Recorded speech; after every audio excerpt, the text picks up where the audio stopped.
தந்தம் பிரைபா பெருசா பில்டப் இல்ல ஃப்ரெண்ட்ஸா இருந்ததில்ல லவ்ஸா மட்டும் சொன்ன ஹைப்பா பிரியாணி கூட சிக்கன் ப்ளஸ் மசாலா வச்சு சாப்பிட்டா அட்டி புளி.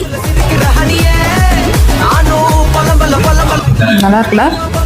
சூப்பராக இருக்கு. நான் கேட்ட சிக்கன் இதுதானே? அது சிக்கன் இல்லடா, ஃபிஷ். ஃபிஷ்ஷா? பார்க்க சிக்கன் மாதிரியே இருக்கா? அப்போ சிக்கன் நீ கேட்ட சிக்கன் இங்க இருக்கு பாரு. ஆனால் பார்க்க நல்லா இருக்குல்ல? ட்ரை பண்ணி பார்க்கலாமா? Come on, cheers.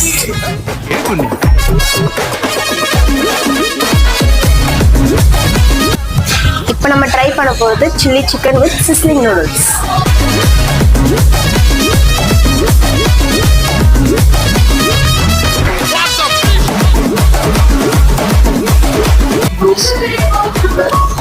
Crumbly stick chicken. Oh, cheers.